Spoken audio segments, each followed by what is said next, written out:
नमस्कार दोस्तों, आज की हमारी कहानी आपको अच्छी लगे तो प्लीज़ मेरे चैनल को सब्सक्राइब करें और वीडियो को लाइक करें। आरती बेटा, तुम्हें तो पता ही है दिव्या आरती की ननद की शादी तय हो गई है। तुम्हारे देवर अंकित का अपना परिवार है, 3 बच्चे हैं। वो तो खर्च कर नहीं सकता। तुम तो 2 ही सदस्य हो घर के, तुम्हारे बच्चे भी नहीं हैं तो तुम्हारा खर्च भी कम है और बचत भी ज़्यादा होगी। तो दिव्या की शादी वक्त सारा खर्च तुम ही करना। आरती बोली, माँ जी 2 ही क्यों, हम 2 आपके साथ रहते हैं। आप, दिव्या और हम दोनों 4 सदस्य हैं। शादी में तो हम उतना ही देंगे जितना हमारा बनता है। आधा खर्च अंकित देवर जी करेंगे और आधा हम। आपने तो बड़ी आसानी से कह दिया कि अंकित का खर्च ज़्यादा है और हमारी बचत ज़्यादा, लेकिन आपने कभी ये सोचा है कि हमारे बच्चे नहीं हैं, हमें बुढ़ापे में भी खुद ही कमा कर खाना है। शरीर पता नहीं कब तक साथ देगा। कुछ बचत होगी तभी तो हम बुढ़ापे में अच्छे से खा पी सकेंगे। बुढ़ापे में तो हर चीज़ चाहिए होती है, दवाइयों का खर्च अलग।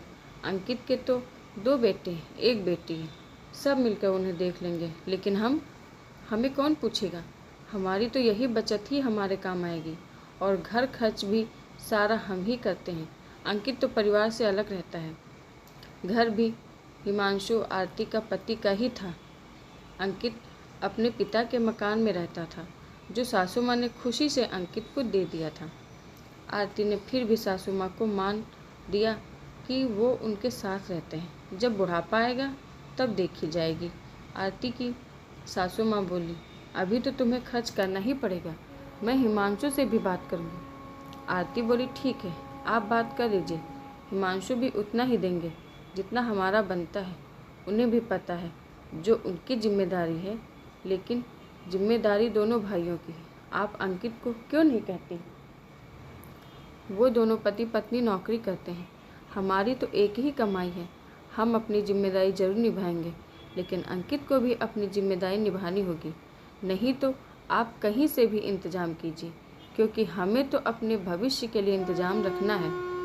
आप माँ हैं, आपके लिए तो दोनों बच्चे बराबर होने चाहिए। आप एक के कंधे पर सारा बोझ क्यों डालना चाहती हैं? एक तो शादी के 15 साल तक हम संतान सुख से वंचित हैं। आपने बच्चा भी गोद नहीं लेने दिया और हमारी बचत भी आप खर्च करवाना चाहती हैं। बस, अब और नहीं। आपको तो हमारे दुख से कुछ लेना देना नहीं है, सिर्फ हमारी बचत दिख रही है। अपना फ़र्ज हम ज़रूर निभाएंगे। अंकित को भी उसका फ़र्ज निभाने को कहिए।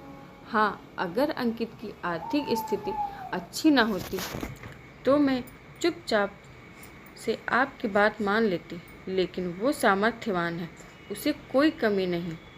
आगे आपकी इच्छा। हम दिव्या की शादी का आधा खर्च ज़रूर देंगे, आधा आप अंकित से लीजिए। और पिताजी के भी हर महीने 30,000 पेंशन आती है, वो भी तो आपके पास ही है। हमने कभी नहीं कहा और ना ही कुछ खर्च करने को कहा। आरती की सासू माँ कुछ बोलती, इससे पहले उनका बेटा हिमांशु आ गया। माँ ने आरती की कही सारी बातें हिमांशु को बता दी, तो हिमांशु ने सधे हुए शब्दों में इतना ही कहा, आरती ने कुछ गलत नहीं कहा।